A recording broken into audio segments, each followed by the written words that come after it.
Hi guys, DevilHunterXYZ, and we are now in Tekken 6, and I gotta say, this is actually one of my top Tekken games that I would prefer playing, and, well, of course, I created a whole new profile, well, cause I wanted to start from scratch, because what I'm going to be doing here is this scenario campaign, and that's kind of what I've always wanted to do with Tekken 6, but I just never had the chance to do so until now. Yeah, so like I started a new profile, so I don't have anything new on this. So this is just from scratch pretty much. I don't have any save data, so I gotta get that going real quick.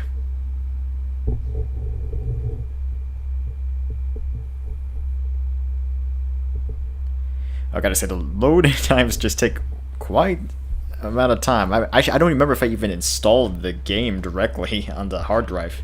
I mean, I'm pretty sure I did. Okay, battle position. Well, it's not going to really matter too much for me in the summer campaign, so let's just go with left. Alright. Well, so some new things here. What was the... okay, I don't think difficulty level is going to really matter too much. Or at least in my... with my gameplay, anyway, I don't think it's going to matter. Sound settings. I'm going to put subtitles to all. And I don't know about you, but I always like using motion blur, at least in a fighting game anyway. Well, if you're going to be talking about Infinite Warfare as motion blur, then that's going to be a different thing altogether. But I think everything's fine. And of course it has auto-saving.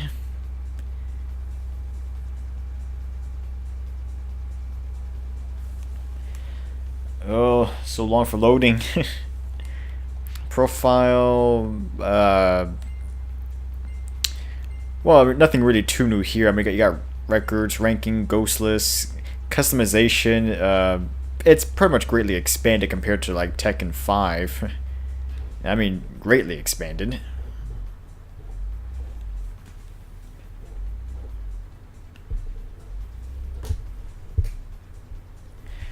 Well, I don't know, for instance, if we were to take, I don't know, Lee Chalan, I mean, you can customize the head, give him glasses, customize the face, upper body inner, which is there, upper body outer. Well, I mean, here's where you can make Violet out of Lee. Yeah. I got arms. I guess you can also make him look like a Tekken Force if you want. Let's see, lower body, yeah, Tekken Force, the feet, okay, back, yeah, you can have some weird capes, and a sledgehammer. Let's see, other lower body, some shin guards, or I guess greaves, waist,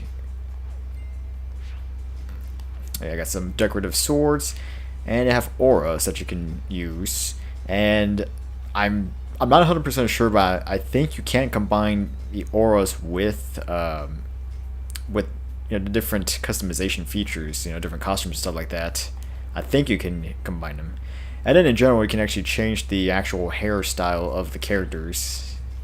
The base, front left, front right, front left and right, and then back. If you want to make your characters look completely different, why not? I mean, I've made Lee Chalan look like Cloud Strife.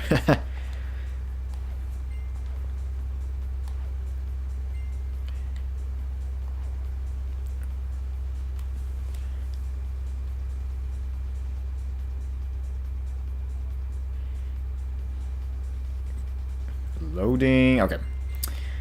Let's see. Gallery. We got the movie theater for opening and ending movies. And of course, you can read up the prologue. I mean, really, they didn't spend a lot of time on story mode in this game. I mean, it's almost non-existent. I mean, they don't even have any narration for the intros for the characters. It's just still images with just bland text.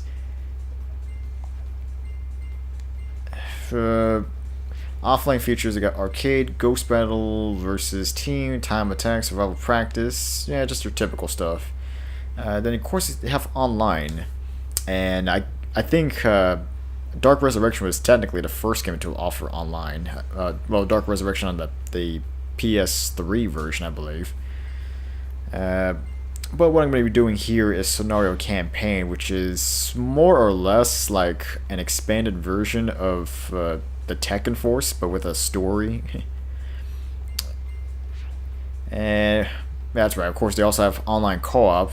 Online co-op, though, doesn't actually follow the story itself. It's just individual missions that you take on with other players.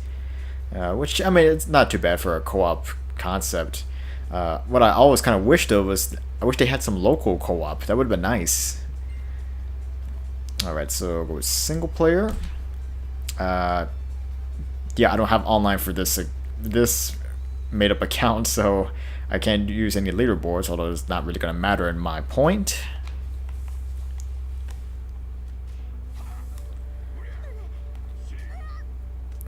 Oh yeah, forgot about this. Kind of give you a little bit of a Tekken history lesson.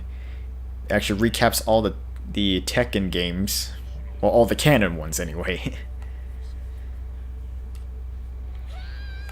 And of course, we see Heihachi beating up Kazuya, trying to make him prove that he's worthy of the name, and he throws him off a cliff.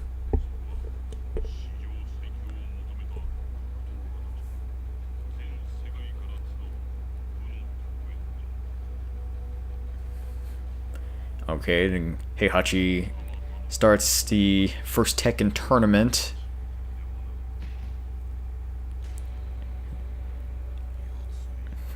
And then Kazuya gets his revenge off of Heihachi.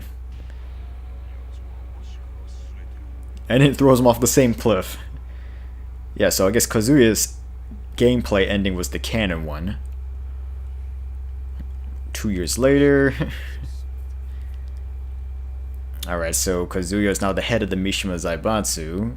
And he also has the power of the devil within him. Which he had the power of the devil ever since he pretty much sold his soul to the devil, you know, for power. You know, when he was a kid, after he was in desperate need to climb up that cliff.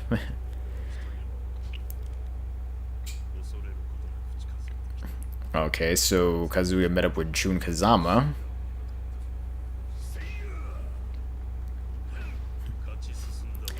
Actually, this kind of reminds me a little bit of the Tekken animated movie, if you've ever seen that one. It's pretty cheesy, but it's surprisingly entertaining. But it kind of gives you a little bit of a recap of Tekken's 1 and 2, more or less. Okay, so Heihachi wins the second tournament, and then throws Kazuya into a volcano. Yeah, this is one messed up family.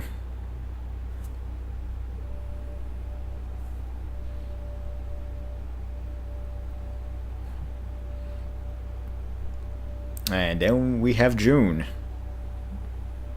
I'm guessing possibly pregnant with Jin.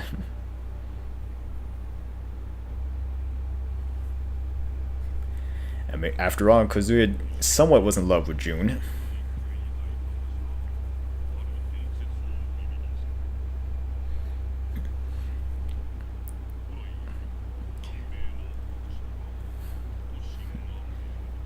Alright, so Heihachi learns about Ogre, and he was trying to obtain Ogre's power to rival that of the Devil Gene.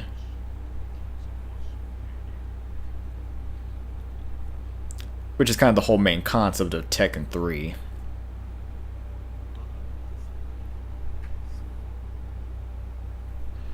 Okay, Jin and Jun pretty much being somewhat of a happy family. And I guess Ogre came and... Well, Ogre came and possibly killed Jun. Who knows? At least that's what I think that's what happened. At least according to this game, that's pretty much what happened. And of course Heihachi discovers Jin, his grandson.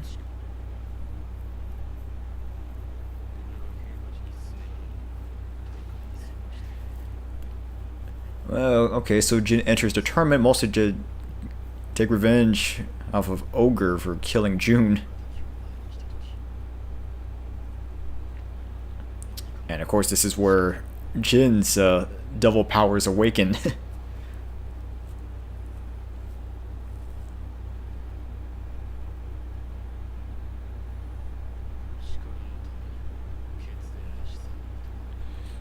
And then Heihachi tries to kill him.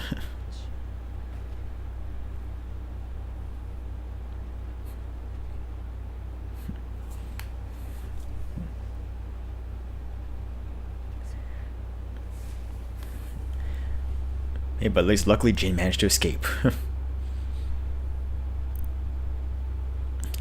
Alright, Tekken 4.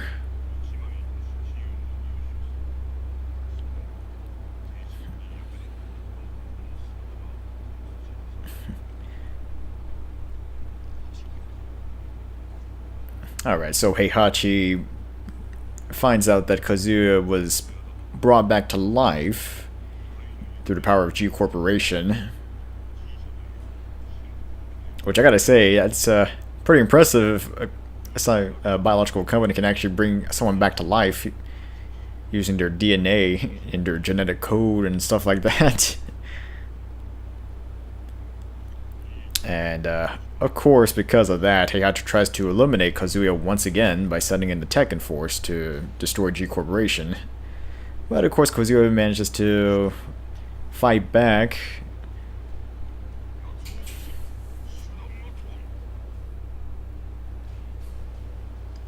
Really overpowers the Tekken Force. And that leads into the events of Tekken 4.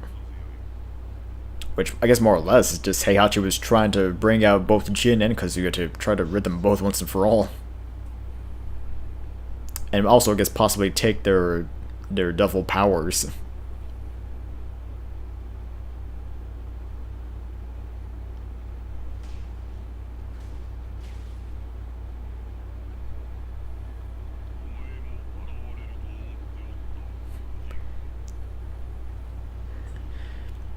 Yeah, okay, so first time we have Jin and Kazuya fighting against one another in the same game.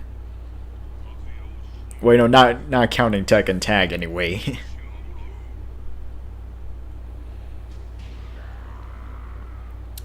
Well, unfortunately, Heihachi's plan backfires.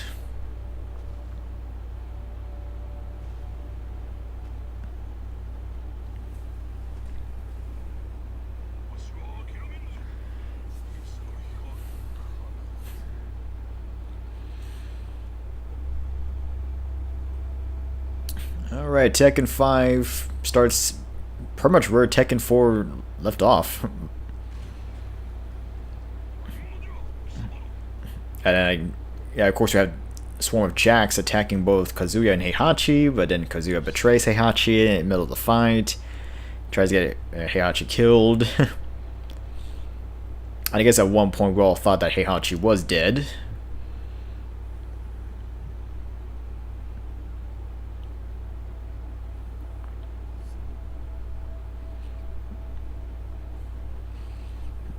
Okay, then Jin is starting having doubts on himself and questioning his own devil gene. Here's about the 5th tournament. And of course we're not counting Tekken the Devil Within, that's not canon either. Yeah, so apparently Jinpachi runs the 5th tournament. Not exactly sure why.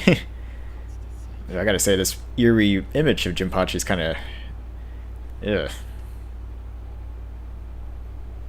But either way, Jin defeats Jinpachi and becomes the new head of the Mishima Zaibatsu.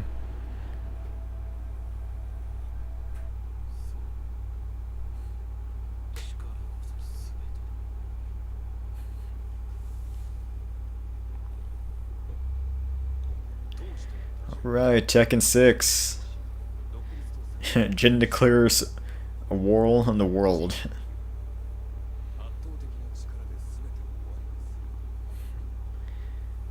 Yeah, so we have Jin running the Mishima Zaibatsu, and then at the same time we have Kazuya, who's now the head of G Corporation. So it's like we have two companies, two organizations going head to head against one another.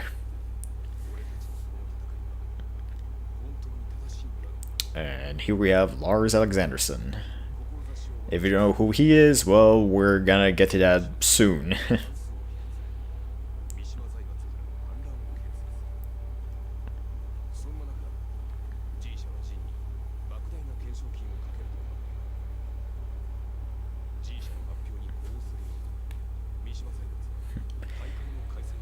Okay, so Jin announces the new tournament.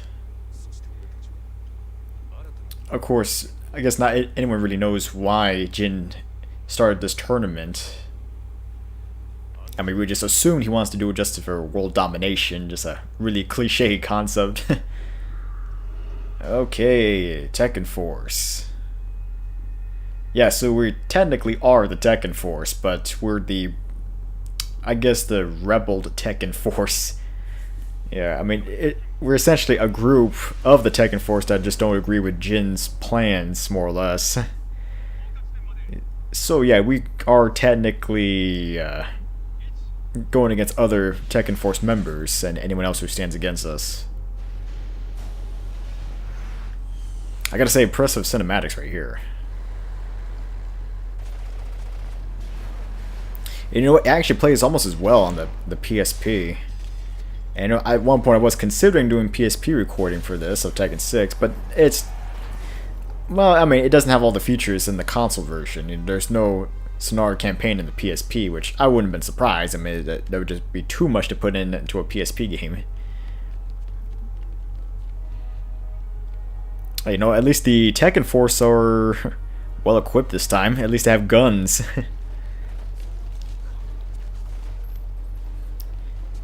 Kind of made you wonder, how would it have been if they actually had guns in Tekken 3 and 4?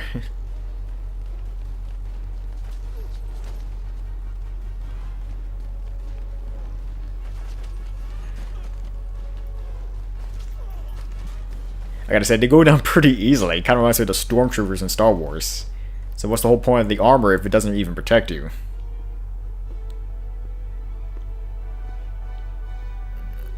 And here we have Lars. Which I believe he is the captain of the Tekken Force. Or at least this rebel group. And damn, he just manages to deflect a rocket like that.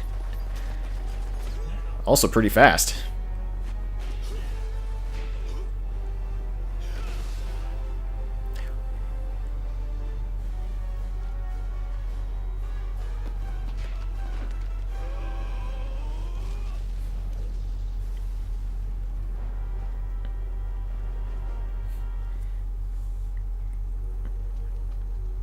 Yeah, not a scratch on him.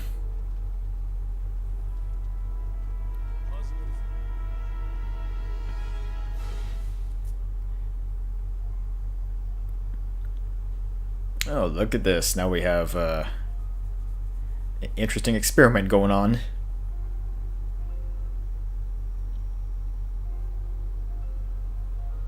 But we'll get to that soon as well.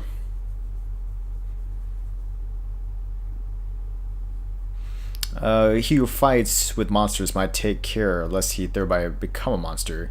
And if you gaze for long into... I didn't get to read all of it. Okay, well. Kind of strange. It seemed like it was French on the top. Alright. Yeah, that's right. You can actually unlock new stuff for the gallery, from Scenario Campaign. It's an ongoing firefight. Quick, where's a gun when I need it? Oh, who am I kidding? I'm Lars. I don't need a gun.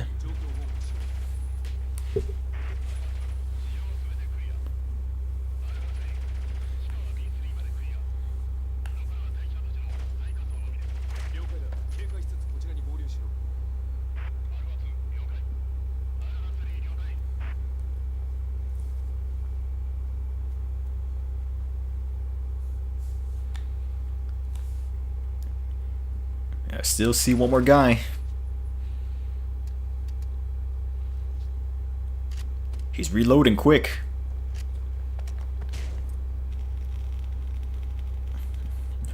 Punch him right through the door. Makes me wonder how strong is Lars.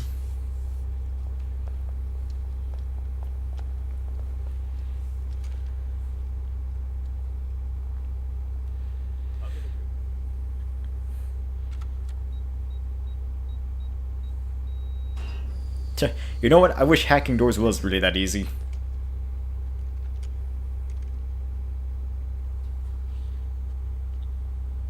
I gotta say, a pretty tidy laboratory.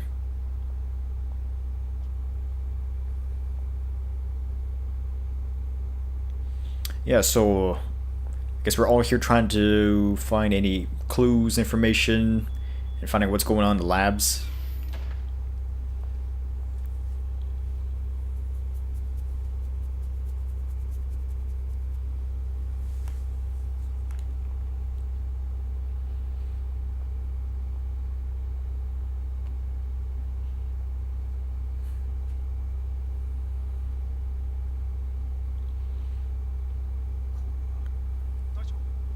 Huh.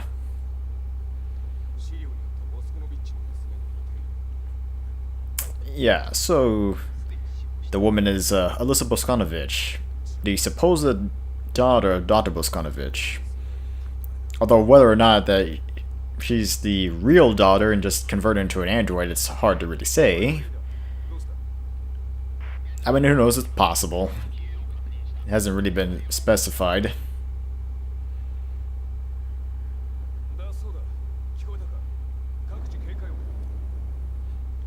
Well, that doesn't sound good.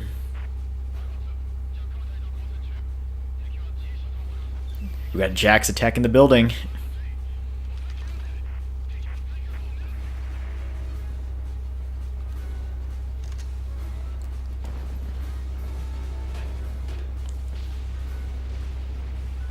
Oh, I gotta say, this Jack is fully equipped.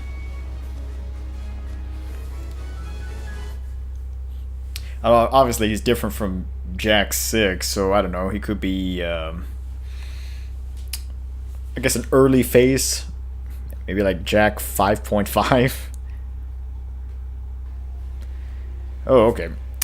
You can move using D-pad or left stick. How am I going to do this, actually? I mean, I use D-pad when I'm actually just doing standard fighting, but since this is more like roaming, free roaming, you know, like similar to Tekken Force, I don't know. I'm probably just gonna try both and see which one feels better. Enemy attacks can be guarded while retreating. Variety of attacks can be performed using D-pad in conjunction with the face buttons. Only applies to default control settings. Utilize your attacks to eliminate the enemies. All right. Okay, so if I use the left stick, I can roam around freely. Of course, I have invisible walls. That's kind of strange. Alright, but I don't have full access to my moves unless I use the D-pad, so it's gonna be... I guess it's kind of take your pick, really.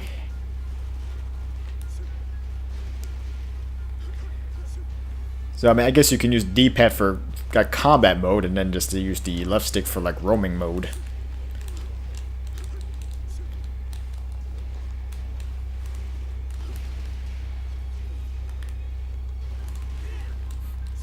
Of course, I don't remember any moves with Lars right now. It's been a while since I ever really played as Lars.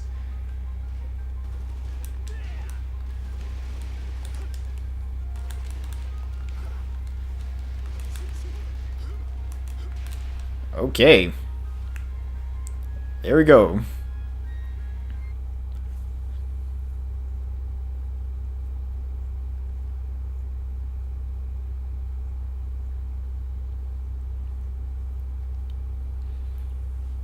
Well, I gotta say, that wasn't as hard as I thought it was gonna be. But I mean, granted, this is the opening of the game, so why would it be extremely hard?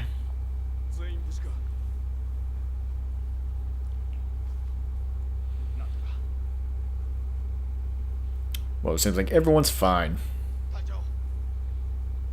Oh, wait, maybe I spoke too soon. Ugh. Oh no, man down. But wait a minute, how did he go down? I clearly saw everyone was still alive at the end of the battle. I don't know, let's just say, he passed out from exhaustion?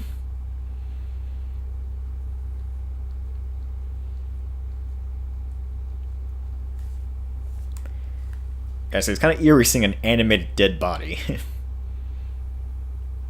Although, I mean, shouldn't we see some, like, blood or something. Well, I mean, granted, this is a T-rated game, but actually, you know what? Even T-rated games to do. Some games I've seen are T-rated have blood in it.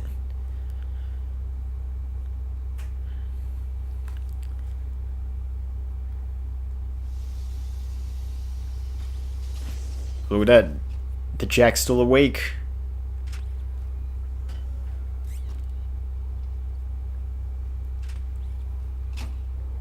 Shoot it. Oh no. It's a bomb.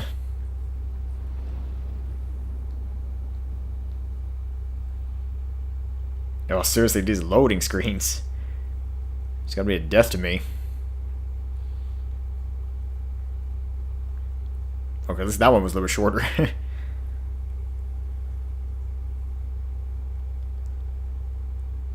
I gotta say, if one Jack did all this destruction, then why couldn't all the Jacks have just self-destructed to begin with?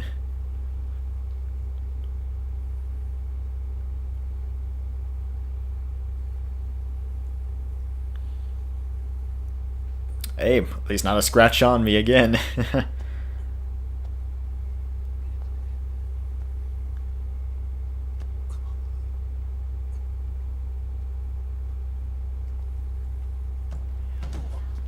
Whoa.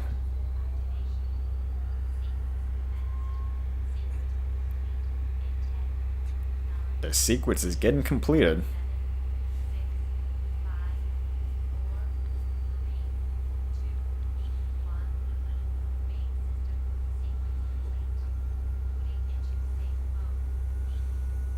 Well, she's being activated.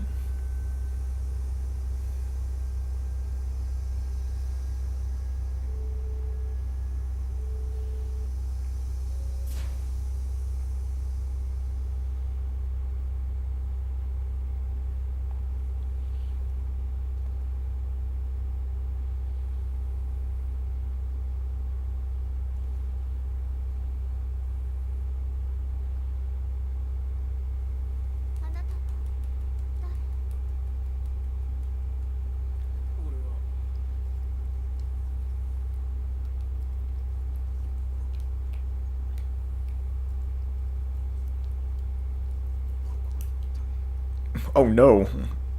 Lars lost his memories. The classic video game trope. I mean, seriously, it's kind of cliche having the main character lose its memories, and we have to spend half of the game just doing random things until they recover by some mysterious way. Wow, this Jack is really persistent. Unless there's a different Jack, I don't know.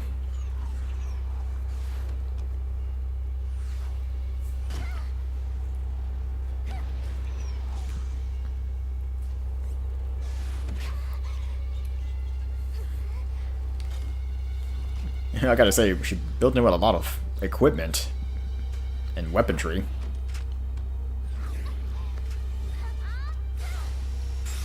Kinda makes me wonder if it's really necessary to give her all this weapons.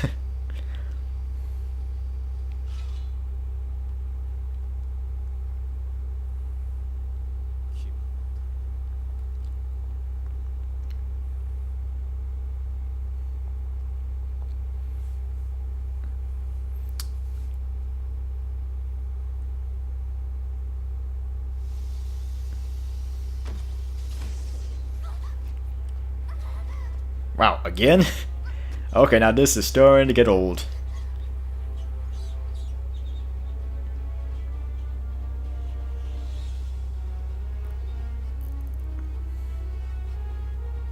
Quick, finish him off.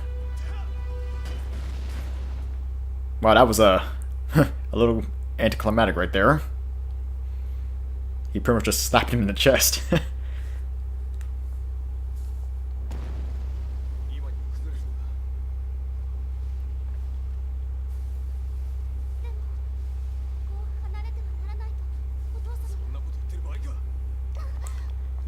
Yes, I'm sure he will understand what's been going on here.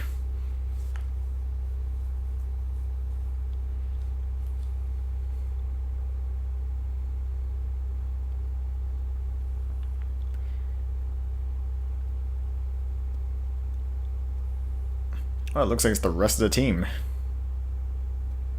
A nice sword.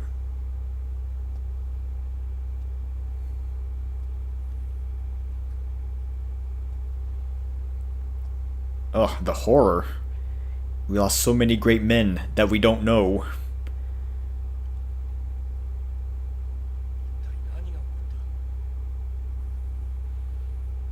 Gotta say, I like the scar on his face. Kind of gives him good character.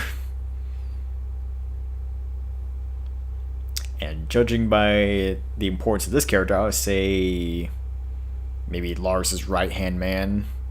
Maybe the lieutenant.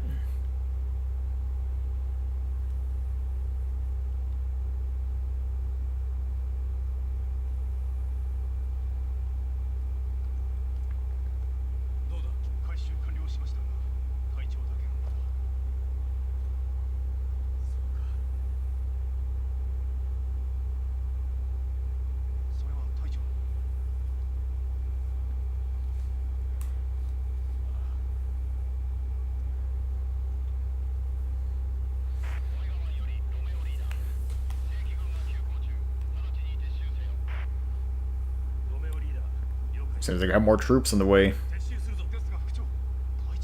Hey, I was right. He is the lieutenant. I thought finding the captain would be the top priority.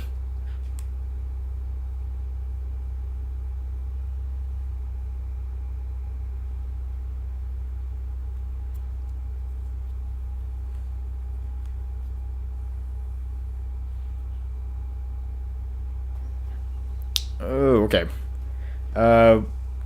We should hurry ahead before new enemies appear. When enemies are not in the surrounding area, use D-pad or left stick to move around freely. You can move freely after enemies appear by using the left stick or using the D-pad while holding down L1. Maybe I should try that. Okay, I want to place the default settings. Switch between battle movement and free movement depending on your situation. Yeah. Well, I mean, like I said, this is this plays very similar to Tekken Force. Yeah. I mean, so we have Alisa as our teammate. You know, unfortunately, since this is a solo game, I mean, she's just an AI teammate. An enemy has appeared. That's good to know.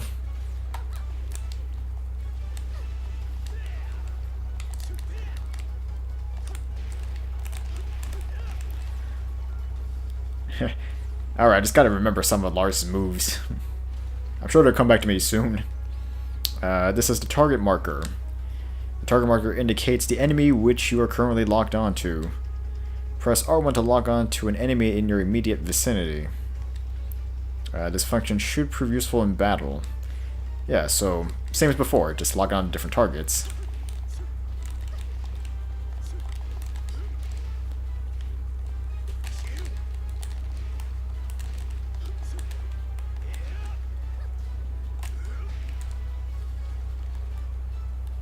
I mean, I'm gonna probably mostly stick to using the D-pad because I'm just so kind of used to that, honestly. I mean, I did it with Tekken 3 and Tekken 4. Well, I mean, granted, the Devil Within was kind of different to begin with, so that one didn't really count. A formidable enemy has appeared. Prepare to eliminate the enemy.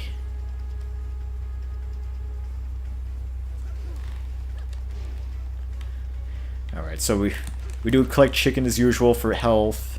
We get points. You see that little medical bag, that med kit on top next to the picture.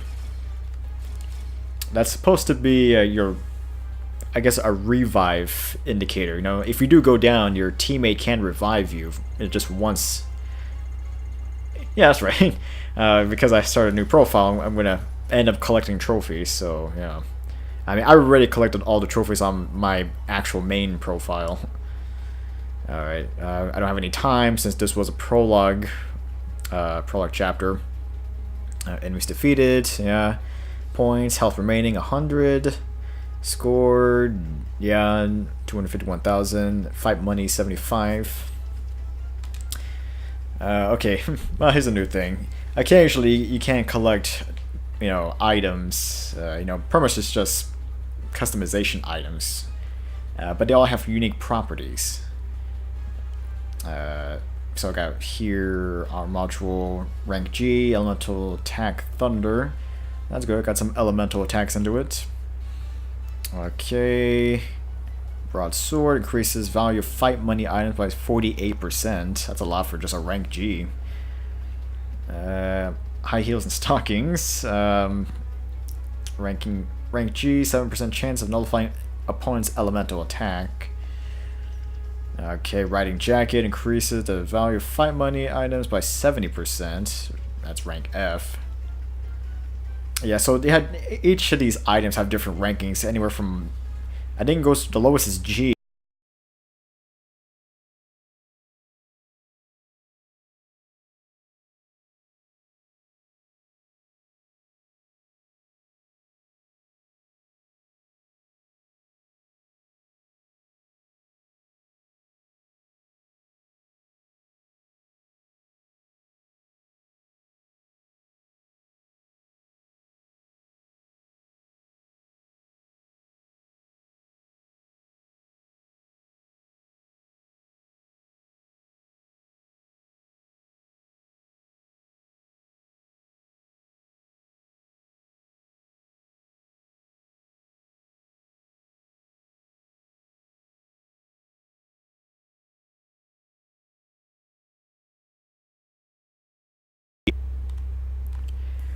One characters can be unlocked. Okay. Yeah, so in the scenario campaign, you can actually choose to play as anyone for the actual campaign itself.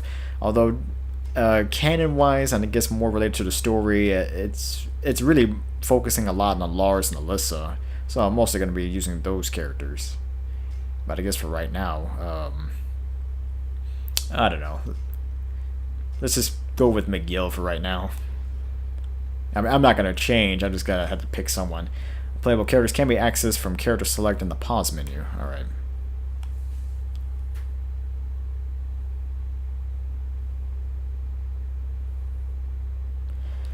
Okay. Yeah, so here's our giant world map. Yeah, we're going to be going all over the map. Let's see. Yeah, so just our first area, but I'm gonna probably call it right by here. The video's getting long as is, and yeah, not much to really say about this. Yeah, you can skip your cinematics, go into customization, or change different characters. But like I said, I'm sticking with Lars. All right. Well, like I said, call it right here. Not a bad start to the scenario campaign. Get you a little bit introduced to the mechanics and whatnot, but really, if you played Tekken Force, you pretty much already know how to play a scenario campaign. Alright, well, I'll continue more of this later. This is DevilHunterXYZ, and until next time.